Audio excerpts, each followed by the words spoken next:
Good morning. Welcome to Daily Devotions with Pastor Joe. I'm Pastor Joe. For this morning, we're looking at Matthew 6:19 through 24. Jesus talks about laying up your treasures in heaven. He's just finished talking about giving to the poor and needy, taking time in prayer and in fasting, and how in all of that we should be seeking to be seen by God and to be, as he's about to talk about, laying up treasures in heaven rather than laying up our earthly possessions and being seen by men. So he's just logically continuing on into what we ought to think about beyond all of that, and perhaps even we could say reasons why we ought to practice giving to the poor, taking time in prayer and fasting, is so that we will be laying up these treasures in heaven. So Matthew 6:19 says, Lay not up for yourselves treasures upon the earth, where moth and rust doth corrupt, and where thieves break through and steal. Makes sense to me. Don't lay your treasures in a place where they're going to be destroyed. But lay up for yourselves treasures in heaven, where neither moth nor rust doth corrupt, and where thieves do not break through nor steal. That makes sense too. For where your treasure is, there will your heart be also.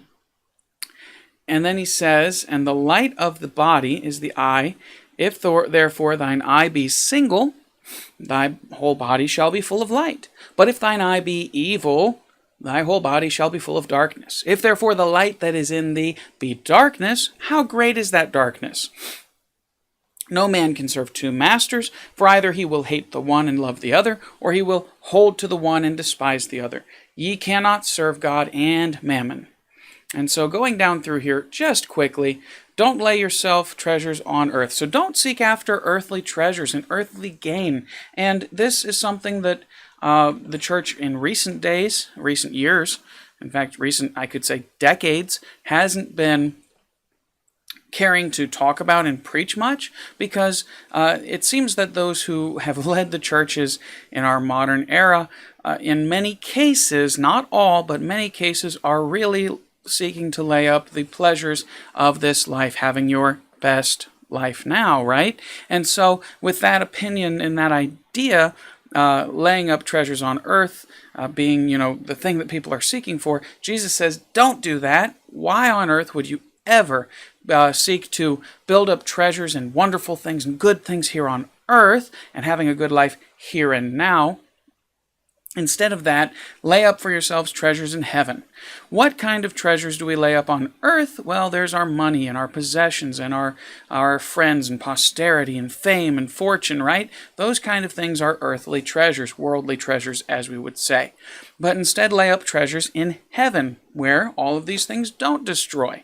So what kind of treasures can we lay up in heaven? Well, first of all, we can lay our soul in heaven. And we need to be seeking constantly every single day to live more like Jesus so that we can assure that we will make it there. That's the first and foremost. If we're not doing that, the rest of this doesn't matter. Taking time in fasting is a measure of laying up those storehouses in heaven. Giving to the poor, God has promised to reward you. He's been talking this whole time about when he sees in secret, he will reward you openly. One day, when we all make it to heaven, to eternity, if we have lived the way Jesus has asked us to live, the good things that we've done on this earth, though they are not necessarily 100% necessary, and although they will not the good things we do on earth, the good works we do on earth, do not assure us of heaven, and they do not gain us heaven or earn us heaven in any way. Our works do not earn us heaven. They will be given to us as rewards back. God will come and lift us up, and I've always thought of it like this. It's kind of like Jesus puts up a big projector, and he says, okay, let's go down through this. Here's these good things that you've done for me. Because of these things, you're going to have these rewards. It's kind of like when he talks about the talents, having the parable of the talents. You have been faithful over a few things, be ruler over many, kind of idea, kind of a concept. And so when we consider this, do what you can to lay up treasures in heaven. And one of the most important treasures you can lay up in heaven is the people that you are an example and a witness to on this earth, the people that you helped to get to heaven. Those will really be the treasure. Knowing that you helped to get them there will be such a reward in and of itself that it's worth doing anything we can here on earth for just one more soul, for just one more face to see in heaven and to say, wow, I helped them to get here. I'm so glad that I did. and they can look to us and say, wow, you helped me to get here. Thank you so much. Those are the kinds of rewards that we're trying to lay up in heaven.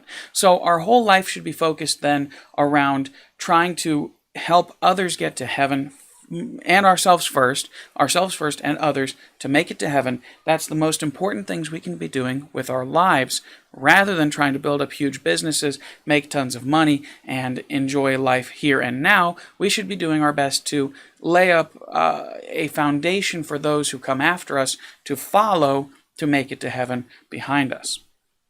For he says then, here's the reason behind it that he's giving, and it's a very sensible one. Where your treasure is, there will your heart be also. Makes perfect sense. The place where you work and put the most effort into is the place you're going to care about the most. Let's put it this way. If you, as a person, worked day in and day out for 10, 12 hours a day at a business, and you've really built that business up and you've worked hard on it, you're going to love that place, and you're not going to want to leave it. You're not going to want to leave it behind. You're not going to want to let anybody else take it over. You're not going to want to move on, because you will treasure and value that place. The same thing, you've built up a home for the last 20, 30 years. Well, you don't want to leave that home. You want to stay there and keep making it work. You've had a car for 10 years that's been faithful to you, and you have a lot of great memories in it. You don't want to give it up. So the same concept here.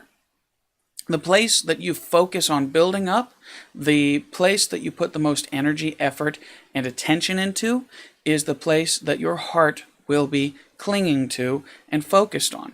That should be heaven. Then he continues on into an interesting perspective, an interesting concept. The light of the body is the eye. If, therefore, your eye is single, your body will be full of light. If your eye is evil, your whole body will be full of darkness. And so the eye being single, or in other words, focused on what it's supposed to be focused on, looking in the right direction and being able to focus, right? That laser sight focus, being single, rather than having double vision, is able to accomplish things. And the light, what you see, is of actual value to you and can be useful. Whereas if your eye being split, being evil, being focused, the idea being focused on all of the bad and evil things, you're going to be full of darkness instead of light. So the concept here being the concept of the good and the evil, being somebody who takes the time to focus on good things, the good, the clean, the pure, the positive, the lovely, right? Versus somebody who takes the time to look on the evils of this life and the evil things and the bad things. That's the idea being presented in verses 22 and 23. The light of your body is your eye. The things you look at are going to affect your conscience, your thought life, your everything internally. So be very careful the things you put in front of your eyes, the things you put in, even in this case, I would say the things you put in your ears, the things that you allow into your mind are going to affect how you view everything in life. Honestly, they are. That's the idea that Jesus is giving in verses 22 and 23. Then he continues to talk about the two masters in verse 24, where he's talking about giving love to two separate people or two separate things at the same time, and how that can't be done. So consider it like this. If you take the time to look to the wall to your left, and then you take the time to look to the wall to your right, and you are trying to focus on both at once, you really can't. You have to either favor one or favor the other. You can't favor both. And the idea here, the concept here being that God and earthly possessions, money, cannot both be served in the same way and loved in the same way. You're either going to love one and hate the other, and that word hate or that word despise here doesn't mean hate the way we look at hate today. It means to love less than the other. So you're either going to love the one a little bit and love the other a lot, or you're going to love the one, hold close to the one, and not love the other one as much. You cannot serve God and mammon. The concept here being that if you have two things that you're trying to give all of your attention to, one of them is going to be favored in some way at some point, whether we like it or not. The one we like better across the course of time will become favored in the long run.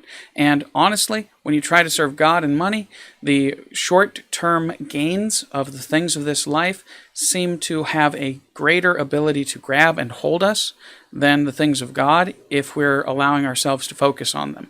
And so we should, in our lives, be focusing on the things of God, laying up treasures in heaven, focusing on the good, clean, pure, positive, lovely, and the good report things, and focusing on serving God rather than serving things of this world and living for things of this world, earthly possessions, money, etc.